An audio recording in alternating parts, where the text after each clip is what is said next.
On a vécu beaucoup d'émotions enfants qui ont été stockées par le système de survie, et ce qui est très bien parce que c'était trop impactant, mais on a oublié entre-temps de les libérer quelque part, et on grandit avec ça. Donc on grandit avec une fausse personnalité, parce qu'il y a beaucoup de traits de notre caractère qui sont en lien avec ça, et on grandit avec un système de survie qui est trop impactant, si tu veux, trop puissant, qui finit par devenir une carapace. Au départ, moi j'avais des soucis moi-même avec mes émotions, notamment au niveau de la colère. Et donc j'ai cherché un petit peu dans toutes les directions, et puis notamment, comme tout le monde, dans les directions de la psychologie. J'ai compris des choses, mais ce que j'ai constaté aussi, c'est que le fait de comprendre certaines blessures ne suffisait pas à me libérer de l'emprise des émotions. Et étant moi-même professeur de Tai Chi Chuan, et au Tai Chi Chuan on travaille avec l'énergie, il y a un moment où j'ai compris que je pouvais faire le lien entre les énergies et l'émotion, parce que les émotions sont conservées, sont cristallisées dans le corps, sous forme énergétique. Ce sont des énergies émotionnelles que le corps retient, si tu veux. Donc en apprenant, moi, à travers ma pratique énergétique chinoise, à travailler avec la circulation d'énergie dans mon corps, j'ai pu comprendre que je pouvais faire circuler l'énergie émotionnelle pour qu'elle puisse être libérée du corps. Donc j'ai d'abord travaillé sur moi, en fait. Ça a d'abord été une exploration personnelle. Et puis au fur et à mesure, j'ai évidemment amélioré ma pratique pour que ça soit le plus efficace possible. Et puis évidemment, à un moment, en tant que thérapeute, je me suis rendu compte que je pouvais aussi finalement le faire sur mes patients, sur mes clients. C'est-à-dire cette libération que j'avais moi-même eue dans mon corps, ça faisait comme un appel d'air avec leurs propres émotions.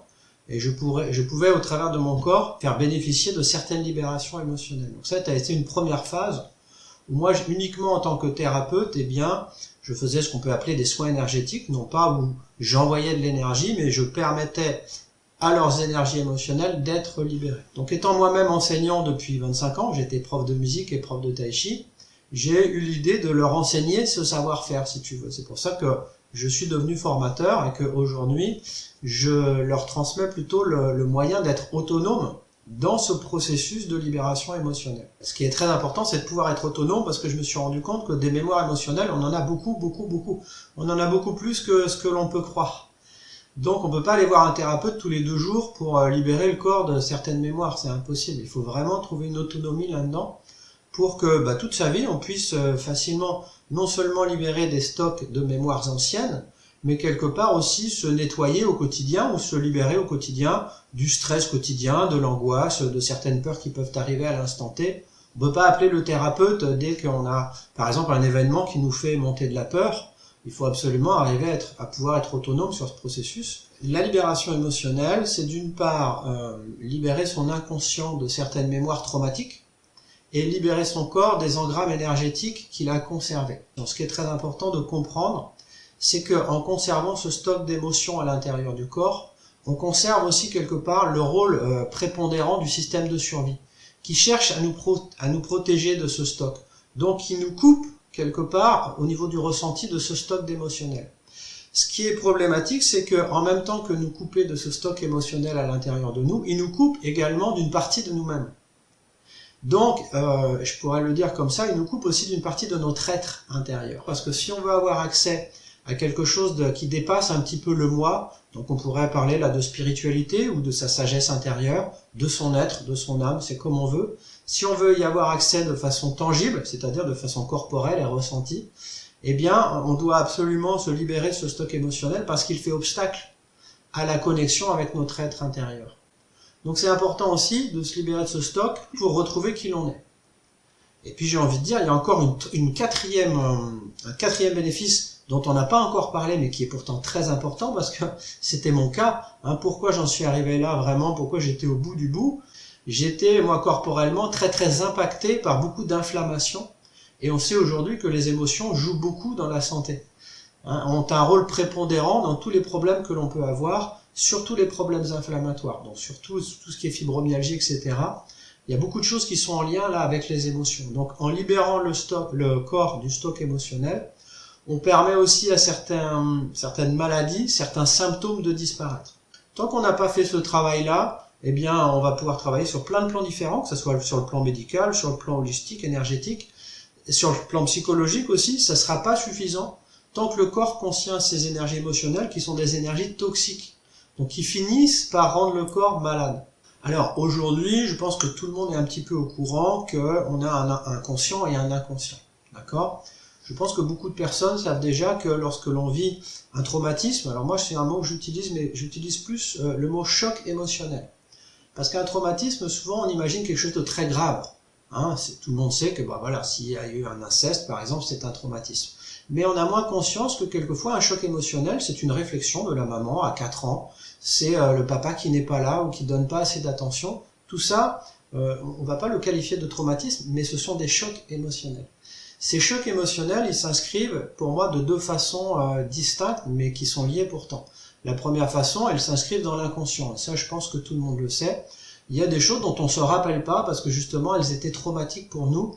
Et notre système de survie les a stockées quelque part dans notre inconscient pour pas que ça vienne gangréner un peu notre croissance et notre conscient. Pour qu'on puisse vivre avec ça quand même au quotidien de façon à peu près, on va dire, normale.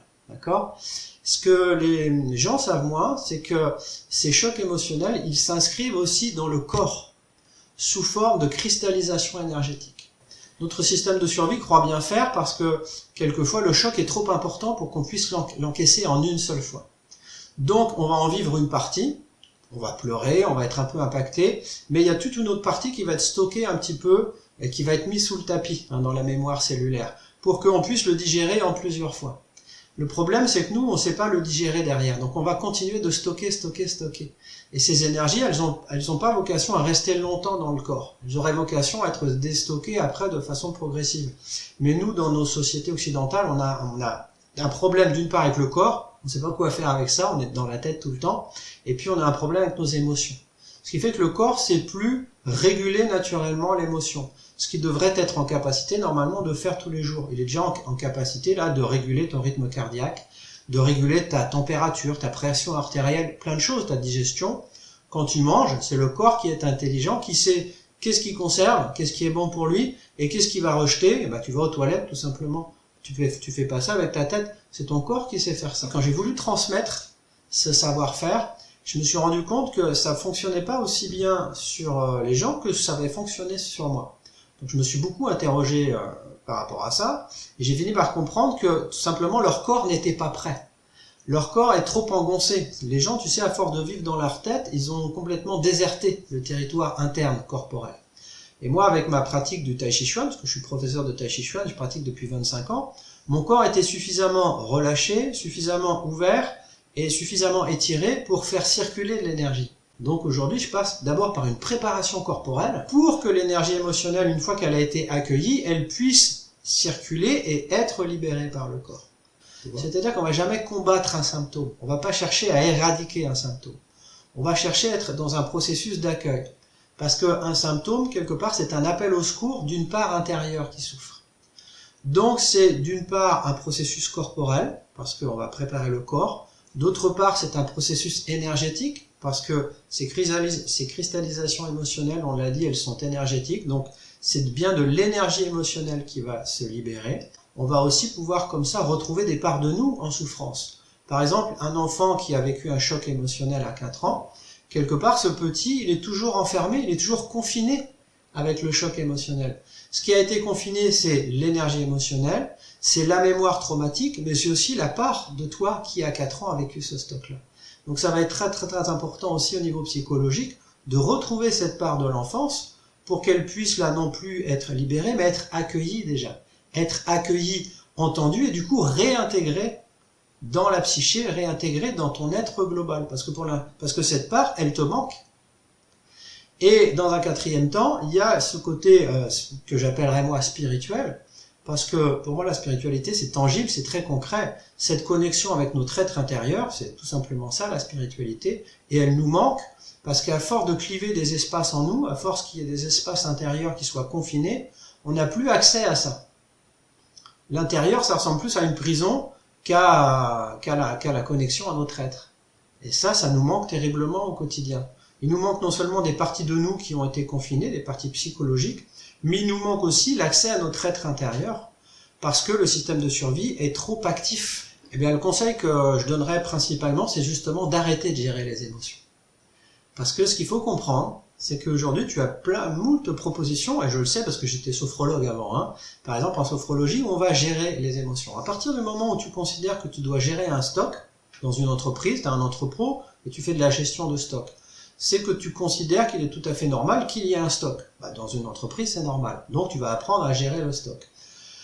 Quand tu commences à parler de gérer les émotions, implicitement, tu considères que c'est normal qu'on ait des émotions intérieures, qu'elles soient stockées, et on va apprendre à gérer ce stock. Tant que tu fais ça, tu es dans une démarche de conserver tes émotions à l'intérieur. C'est totalement antagoniste avec une démarche de libération émotionnelle où on va considérer que c'est absolument pas normal de garder un stock émotionnel. Donc tant que tu gères tes émotions, ça veut dire que tu apprends à rester à distance de la peur, tu apprends à te protéger de certaines émotions toxiques, de certaines personnes.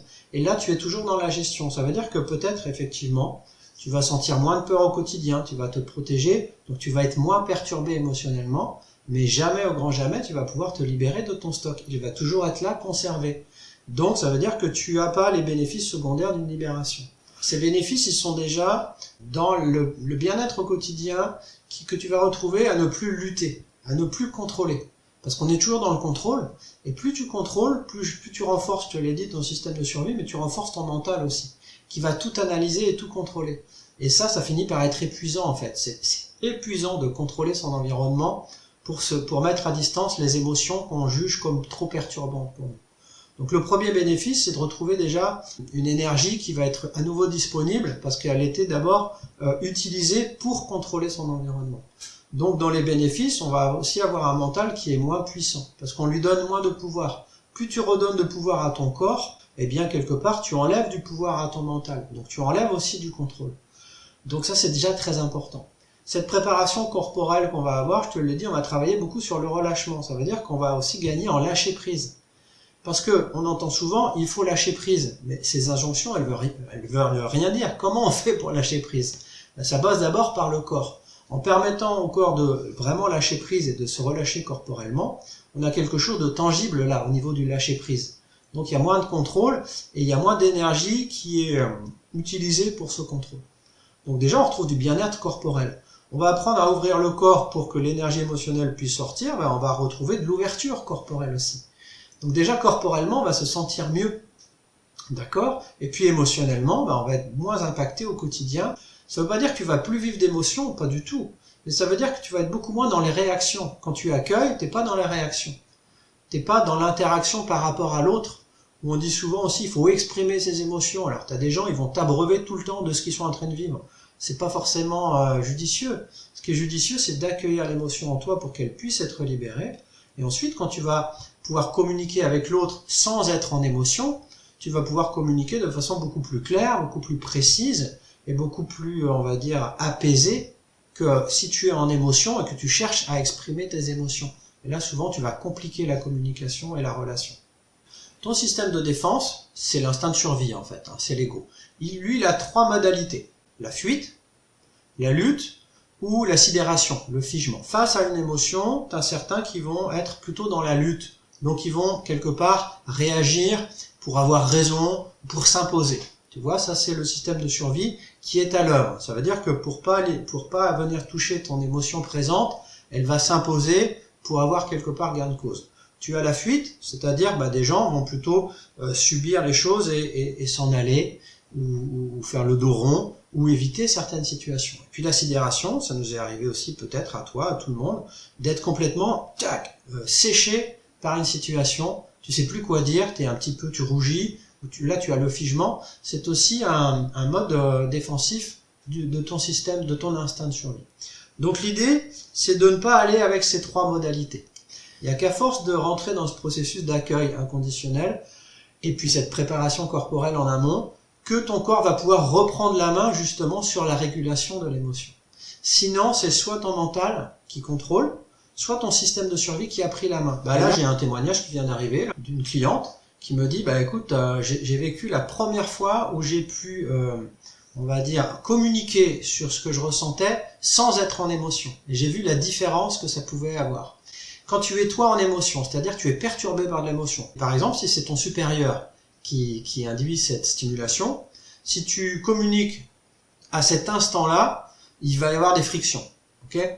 On est d'accord. Donc c'est une modalité que cette personne, elle connaissait déjà.